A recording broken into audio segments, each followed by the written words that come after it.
Hello दोस्तों, welcome to my channel the exceptional academy.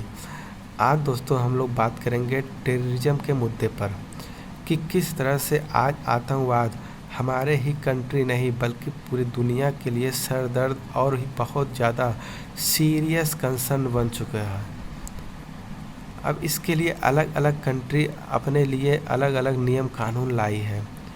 हमारे पास कौन सा कानून है टेररिस्ट को लेकर के, आज इसके बारे में हम लोग बात करेंगे। तो चलते हैं अपने टॉपिक पर। टेररिज्म को लेकर के हमारे पास 2019 में एक अमेंडमेंट आया था, किसमें, यूएपीए में, जिसका एक्चुअली एक्ट बना था 1967 में। यूएपीए का मतलब है अनलॉफुल एक्टिविटीज़ एक्ट। होता क्या है इसमें, जैसे नाम से पता है, अनलॉफुल एक्टिविटीज़ मतलब आप कुछ ऐसा काम कर रहे हैं जो लॉ के अगेंस्ट में है, तो उसको रोकने का काम कौन कर रहा है, यूएपीए। अब यूएपीए का मेन ऑब्जेक्टिव क्या है, इसका मेन ऑब्जेक्टिव ये है कि ये सीधे सीधे कहती है कि ऐसी एक्टिविटी जो देश के इंटीग्रिटी और सॉवरेंटी के अगेंस्ट में है वो डील करेगा कौन, यूएपीए। वो उस किसके अंदर में आ जाएगा, यूएपीए के अंदर में। और यूएपीए क्या है, ये सीधा सीधा एंटी टेरर लॉ है। मतलब कि आप अगर देश की इंटीग्रिटी और सॉवरेंटी के अगेंस्ट में कोई काम कर रहे हैं तो आप टेरर के लिस्ट में आ जाएंगे। ओके, अगर टेरर को डिफाइन किया जाए तो किस तरह से कर सकते हैं, तो हम कह सकते हैं कि कोई भी इंडिविजुअल या कोई भी एसोसिएशन, ऑर्गेनाइजेशन, कुछ भी जो डिसरप्ट करने की कोशिश कर रहे हैं किसको, हमारे टेरिटोरियल इंटीग्रिटी को, या तो हमारी सॉवरेंटी जो है उसको तोड़ने की कोशिश कर रहे हैं, तो वो कौन किस में आ जाएंगे, वो आ जाएंगे यूएपीए में। वो एक टेरर के लिस्ट में आ जाएंगे, उनको टेररिस्ट माना जाएगा। ओके, मतलब कि ऐसी भी एक्टिविटी किसी इंडिविजुअल के द्वारा या तो एसोसिएशन के द्वारा या तो ऑर्गेनाइजेशन के द्वारा जो देश की इंटीग्रिटी और सॉवरेंटी के अगेंस्ट में है या तो उनको डिसरप्ट करने की कोशिश में है, तो वो क्या कहलाएंगे, वो कहलाएगी अनलॉफुल एक्टिविटीज़। अब अगर एक बार आप अनलॉफुल एक्टिविटीज़ में पकड़े गए तो सज़ा का क्या सिस्टम है, तो सज़ा क्या का सिस्टम इस तरह से है कि आपको डेथ पेनल्टी भी मिल सकती है या तो आप उम्र कैद के लिए जेल में रह सकते हैं। ये हो गया हमारा डिफिनीसन यूएपीए को लेकर के कि आतंकवाद का डिफिनीसन क्या है हमारे कंट्री में, उसके लिए कानून कौन सा है, एक्ट क्या है, उसके बारे में हम लोग ने बात किया। अब आगे बात करने से पहले हम कुछ बैकग्राउंड स्टोरी जान लेते हैं कि यूएपीए का आखिर ज़रूरत क्यों आ पड़ी, किस टाइम यूएपीए हमारे पास आई थी। इसके बारे में थोड़ा हम बैकग्राउंड स्टोरी जान लेते हैं कि पास्ट में ऐसा क्या हुआ कि उस समय के रूलिंग गवर्नमेंट जो थे उनको यूएपीए जैसा प्रोविज़न को लाना पड़ा, कानून को लाना पड़ा। तो हमारी कहानी शुरू होती है इंडो चाइना वार के टाइम से पहले, मतलब 1962 का टाइम की बात है, जब हमारे पास एक साउथ इंडिया के सीएम थे, सीएन अन्नादुराई। इनका जो पार्टी था डीएमके, मतलब द्रविड़ा मुनेट्रा कचगम। ये जो इनकी पार्टी थी वो तमिलनाडु से थे। इन्होंने सबसे अच्छा काम क्या किया था कि इन्होंने उस टाइम जो मद्रास का नाम मद्रास था उसको बदलकर तमिलनाडु कर दिया था। अब इनकी स्टोरी क्या है, स्टोरी ये है कि 1962 में इंडो चाइना वार के टाइम के पहले की बात है, कुछ टाइम पहले की बात है। इन्होंने तमिलनाडु को एज ए सेपरेट कंट्री की मांग कर दी। कहाँ पर, राज्यसभा में। इन्होंने राज्यसभा में जा कर के प्रपोज कर दिया कि तमिलनाडु को एक अलग से देश बनाया जाए। और इन्होंने जब प्रपोज किया तो उसके कुछ टाइम बाद इंडो चाइना कन्फ्लिक्ट हो गया 1962 में। और जब ये कन्फ्लिक्ट और ये कह सकते हैं वार जब हो गया तो उस समय इमरजेंसी पावर लगानी पड़ी उस समय के गवर्नमेंट को।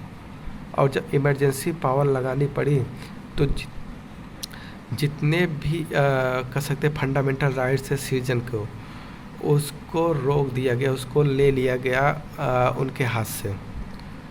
अब जब फंडामेंटल राइट नहीं रह गए तो वो क्या हुआ कि उनके पास आर्टिकल 14 से लेकर के 35 तक जितने राइट्स से सब क्या चला गया, सेंट्रल गवर्नमेंट के पास चली गई। अब 1962 में वार होने के बाद 1965 में एक और वार हो जाती है पाकिस्तान से। तो जिसके तुरंत बाद अब गवर्नमेंट ने क्या कहा, अब गवर्नमेंट को लगा कि कुछ ऐसी एक्टिविटी ना हो जो देश में फिर से एक कुछ अनस्टेबिलिटी पैदा करे। तो उस टाइम गवर्नमेंट ने एक एक्ट पास किया, अनलॉफुल प्रिवेंशन डिटेक्शन एक्ट, या तो कह सकते हैं कि UAPA, unlawful activity prevention act 1967। और इसके तहत जो इनकी ये मुद्दा था किसका, CN अन्नादुराई का, उसको इसके तहत यहीं पर रोक दिया गया। UAPA के अंडर में डालकर उसको रोक दिया गया कि ये देश की इंटीग्रिटी के अगेंस्ट में है। ओके, ये थी हमारी बैकग्राउंड स्टोरी, पास्ट की स्टोरी। अब चलते हैं फिर अपने टॉपिक पर। अब यहाँ पर हमने तो UAPA के तहत टेररिस्ट का डिफिनीशन बता दिया, लेकिन कौन कौन सी ऐसी एक्टिविटी हैं जिसको आप अगर कर रहे हैं या तो आप पाए जाते हैं उस एक्टिविटीज़ में, तो आपको एज ए टेररिस्ट देखा जाएगा या तो टेररिज्म के लिस्ट में आप आ जाएंगे। तो ये कहा जाता है कि अगर कोई इंडिविजुअल हो गया या तो कोई ऑर्गेनाइजेशन हो गया या कोई एसोसिएशन कह सकते हैं, अगर वो कोई टेररिज्म की एक्ट को कमिट कर रहा है या तो उसमें पार्टिसिपेट कर रहा है जो सीधा सीधा टेरर से लिंक है, उस तरह के एक्टिविटी में वो पार्टिसिपेट कर रहा है, तो आप UAPA के अंडर में आ जाएंगे, आप एक टेररिस्ट के लिस्ट में आ जाएंगे। या तो आप प्रिपेयर हो रहे हैं किसके लिए, टेररिज्म के लिए, तब भी इसको क्या बोला जाएगा, इसको एक टेरर एक्टिविटी बोली जाएगी। या तो आप इन्वॉल्व हैं किसी दूसरे तरीके से टेररिज्म में, आप सपोर्ट कर रहे हो या तो आप पीछे पीछे टेररिस्ट को सहायता दे रहे हो, तो इस तरह की एक्टिविटी भी किस में आ जाएगा, टेररिस्ट एक्टिविटीज़ में आ जाएगा।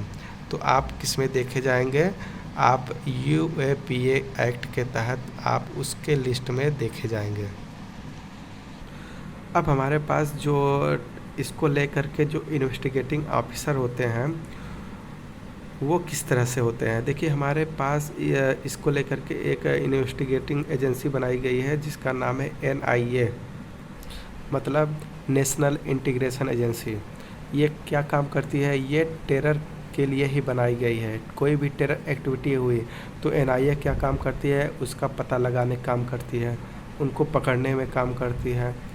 तो NIA का मेन काम ही यही है कि टेरर एक्टिविटी को कंट्रोल में करना। ठीक है, चलिए वो तो अलग बात हो गई। अब कोई इन्वेस्टिगेटिंग अगर ऑफिसर आया NIA के अलावा भी, तो उनको रिक्वायर होता है जो DGP है हमारे, उनकी परमिशन का, उनके अप्रूवल का, कि आप इन्वेस्टिगेशन करने से पहले आपको उनकी अप्रूवल लेना पड़ेगा।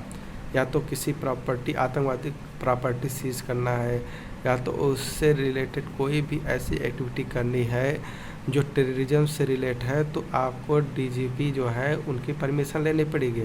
या तो अगर आप NIA के टीम से हैं तब आपको क्या काम करना पड़ेगा, आपको अप्रूवल चाहिए होता है किसका, डायरेक्टर जनरल ऑफ NIA। जो NIA के डायरेक्टर जनरल है उनकी परमिशन चाहिए होता है। ओके, अब डिक्लेयर कौन करता है कि ये जो आदमी पकड़ा गया है वो अनलॉफुल है, या तो जो ऑर्गेनाइजेशन है वो अनलॉफुल एक्टिविटी में पकड़ी गई है। इसके लिए हमारे पास एक ट्रिब्यूनल है। ट्रिब्यूनल का मतलब एक कोर्ट के जैसा ही एक बॉडी होती है जो क्या काम करती है, उस एजेंसी से रिलेटेड वहाँ पर उसका सुनवाई होता है, कह सकते हैं। और वहाँ पर उससे रिलेटेड वो जस्टिफिकेशन होता है। हेड कौन करता है उस ट्रिब्यूनल का? हेड किया जाता है हमारे हाई कोर्ट के जो रिटायर्ड सिटिंग जज होते हैं, उनके द्वारा वो जो केस है उसकी सुनवाई होती है, उसको हेड करते हैं। ओके, देखिए यूएपीए में कुछ क्रिटिसिज्म भी है लोगों के द्वारा। क्रिटिसिज्म क्या है कि सबसे पहला क्रिटिसिज्म बोला जाता है कि lack of substantive and procedural process. Procedural process क्या है कि इसमें जो है कि गवर्नमेंट जो है जो लिस्ट तैयार करती है आतंकवाद का, इसमें कोई ऐसी चीज़ें नहीं होती है कि इसका आजकल बहुत कह सकते हैं कि मिसयूज हो रहा है। आज के टाइम पर किसी के ऊपर बस सस्पेंस करने से ही उसको यूएपीए के अंदर डाल दिया जा रहा है। अब ये पता नहीं है कि वो उस आतंकवादी एक्टिविटी में शामिल हुआ था कि नहीं हुआ था, या उसका सपोर्ट था कि नहीं, बस सस्पेंस हुआ उसके ऊपर हल्का सा भी। आप गवर्नमेंट के अगेंस्ट में कुछ बोल दिए, जो उसमें रूलिंग गवर्नमेंट चल रही है, अगर आप उसके खिलाफ जाकर के कुछ बोल दे रहे हैं, तो आज के टाइम पर तो सबसे बड़ी समस्या तो ये भी है कि आप अगर गवर्नमेंट के खिलाफ हुए तो आपको यूएपीए में सीधा डाल दिया जा रहा है। सीधा कह दिया जा रहा है कि ये उस देश से है, इस देश से है, उसका सपोर्ट कर रहा है, इसका कर रहा है। तो कुछ ये मिसयूज किया जा रहा है गवर्नमेंट के द्वारा कि अगर आप गवर्नमेंट के खिलाफ हुए तो यूएपीए के अंडर में डाले जा रहे, सीधे जा रहे हैं। ओके, और यहाँ पर पूरी तरह से जांच नहीं किया जा रहा है, बस सस्पेंस के बेस पर ही सीधा यूएपीए का चार्ज लग जा रहा है। और दूसरा क्या कह सकते हैं कि आज के टाइम पर यूएपीए का इस तरह से पावर आ चुकी है गवर्नमेंट के पास कि वो किसी भी इंडिविजुअल को सीधा एक टेरर का नाम दे रहा है। मतलब कि उसको केवल टेररिस्ट एक्टिविटीज़ में अगर उसको लग रहा है, कह सकते हैं कि आज के टाइम पर जो टेररिस्ट एक्टिविटीज़ हैं जिसको यूएपीए के अंडर में रखा गया है, उसकी रूपरेखा ये बदल दी गई है। किसी भी इंडिविजुअल को ज़ोर ज़बरदस्ती जो उनके अगेंस्ट में है, रूलिंग गवर्नमेंट के अगेंस्ट में है, तो वो अगर कोई हल्का सा आंदोलन भी कर रहे हैं तो उनको टेररिस्ट के लिस्ट में, यूएपीए के लिस्ट में डाल दिया जा रहा है। ओके, अगर एक बार आप इसके डिफिनीशन में आ जा रहे हैं तो आपको सज़ा बहुत ही ज़्यादा कड़ी मिल सकती है। ओके, और बहुत लोग तो इसका क्रिटिसिज्म इस तरह से करते हैं कि कहते हैं कि ये टाइम कंज्यूमिंग है, कि इसका जो प्रोसेस है वो काफ़ी लंबा चलता है, साल 2 साल इसका फाइल बनाना, चार्जशीट रेडी तैयार करना, उसके बाद जो इसमें जस्टिस है वो मिलने में काफ़ी टाइम लग जाता है। अगर आप एक बार टेरर एक्टिविटीज़ में सस्पेंस में ही पकड़े जा रहे हैं, लेकिन पकड़े जा रहे हैं तो उसको प्रूव करना बहुत मुश्किल हो जाता है लोगों को। ओके, यही कहा जाता है कि इसका जो जजमेंट है, जस्टिस है, वो आने में बहुत ज़्यादा टाइम लग जाता है। तो ये सब जो है वो क्रिटिसिज्म है किसका? यूएपीए का, कि किस तरह से मिसयूज किया जा रहा है गवर्नमेंट के द्वारा। अगर हम एक सीधा सा डिफिनीशन अगर कहना चाहें यूएपीए का, तो कह सकते हैं कि ये एक ऐसा एंटी टेरर बॉडी है जो कि इन्फोर्स किया जाता है एनआईए के द्वारा। एनआईए क्या है? एनआईए एक ऐसी हमारी एजेंसी है जो टेररिज्म को काउंटर करती है। यह टेररिज्म को काउंटर करने के लिए एक एजेंसी बनाई गई है जिसका नाम है एनआईए, नेशनल इंटीग्रेशन एजेंसी। और अनलॉफुल एक्टिविटी जो होती है हमारी, अगर उसको डिफ़ाइन करें तो हम लोग कह सकते हैं कि एक ऐसा एक्शन किसी इंडिविजुअल के द्वारा या तो किसी ऑर्गेनाइजेशन के द्वारा जो कि क्या काम करती है, जो कि सेपरेशन का काम करती है हमारे किसी टेरिटोरियल पार्ट का, या तो वो डिसरप्ट कर रही है हमारे सॉवरेंटी का, हमारी इंटीग्रिटी का, हमारे देश में जो हमारी इंटीग्रिटी है उसको डिसरप्ट करने की कोशिश किया जा रहा है किसी भी इंडिविजुअल के द्वारा, किसी भी ऑर्गेनाइजेशन के द्वारा, तो वो क्या माना जाएगा, वो अनलॉफुल एक्टिविटी मानी जाएगी। अब अनलॉफुल एक्टिविटी जो हमारे पास अभी है UAPA 1967 में जो आए थे, उसके अलावा भी कुछ अलग अलग लॉ जो है वो आए थे आतंकवादी गतिविधियों को रोकने के लिए। वह किस तरह से थे, 1950 से लेकर 1969 तक हमारे पास प्रिवेंशन डिटेंशन एक्ट आया, जो कि बाद में इसको ख़त्म कर दिया गया। 1958 में हमारे पास arm forces special power act आए, जिसको हम लोग शॉर्ट में अफस्पा बोलते हैं, जो अभी तक चल रही है, खासकर नॉर्थ ईस्ट इंडिया के लिए आए थे। ये बॉर्डर कंट्री को जो है उसको कंट्रोल में करने के लिए, जहाँ पर इनस्टेबिलिटी है उसको कंट्रोल करने के लिए बनाई गई थी। एक हमारे पास आती है 1971 और 77 तक maintenance of internal security act, जो बाद में इसको ख़त्म कर दिया गया। 1980 में हमारे पास आई थी नेशनल सिक्योरिटी एक्ट, जिसको NSA करती है। ये भी क्या काम करती है, ये भी एक इन्वेस्टिगेटिव एजेंसी है जो आतंकवादी गतिविधियों को रोकने में कारगर काम करती है, ठीक है। और 1985 में हमारे पास एक terrorist and disruption activities prevention act आया था, जिसको शॉर्ट में हम लोग टाडा बोलते हैं, जिसको 1995 में ख़त्म कर दिया गया। एक टाडा आया था, एक पोटा आया था 2001 में, prevention of terrorist act. Tada क्यों आया था, टाडा इसलिए आया था कि जो पंजाब हमारा जो स्टेट है उसमें जो टेररिस्ट एक्टिविटी जो हो रही है उसको रोकने के लिए आए थे। और पोटा आई थी हाईजैक वगैरह जो पार्लियामेंट अटैक है उसको रोकने के लिए पोटा एक्ट आया था। तो इन सब को ख़त्म करके हमारे पास एक 1967 का एक्ट जो चलती आ रही है, unlawful activity prevention act UAPA बनाया गया, जिसको 2019 में अमेंडमेंट किया गया हमारे रूलिंग गवर्नमेंट के द्वारा। और अमेंडमेंट करके उसमें क्या रखा गया, उसमें जो टेररिज्म है उसको नए तरीके से डिफाइन किया गया और कहा गया कि कोई भी ऐसा एक्ट जो कि कह सकते हैं कि कोई भी इंडिविजुअल या एसोसिएशन या तो ऑर्गेनाइजेशन जो कमिट करता है या तो पार्टिसिपेट करता है किस तरह के एक्ट में, टेररिज्म के जैसे एक्ट में, वो किस में आ जाएगा, वो UAPA के अंडर में आएगा। उसको UAPA के अंडर में रख करके सज़ा दिया जाएगा।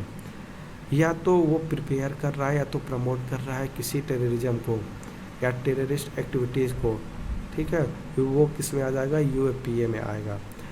या अदरवाइज़ कह सकते हैं कि वो इन्वॉल्व हो किस में, टेररिज्म में, वो टेररिज्म की एक्टिविटी में इन्वॉल्व है, तब भी वो किस में आ जाएगा, वो UAPA के एक्ट के अंदर जो 2019 में अमेंडमेंट आई थी उसके अंडर में वो देखा जाएगा। ये हो गया हमारा prevention detention act, sorry unlawful activity prevention act UAPA, prevention detention, sorry वो गलत बोल दिया था। वो तो हमारे कॉन्स्टिट्यूशन में जब आप पढ़ेंगे शेड्यूल 10 के बारे में जब पढ़ेंगे, वहाँ पर प्रिवेंशन डिटेंशन एक्ट है, जिसमें हमारे जो MP MLA है जो बार बार पार्टियाँ बदलती हैं उनके बारे में बोला गया है, वो गलत मुँह से निकल गया। ओके, तो जो UAPA है वो इस तरह से है। यहाँ पर पूरी डिटेल में UAPA कैसे आया, क्या हुआ था, इसका डेफिनेशन क्या है आज के टाइम पर, तो इन सभी मुद्दों पर हमने बात किया।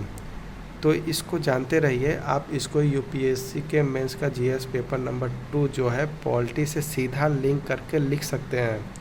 ये एग्ज़ाम वाइज काफ़ी ज़्यादा इम्पोर्टेंट है।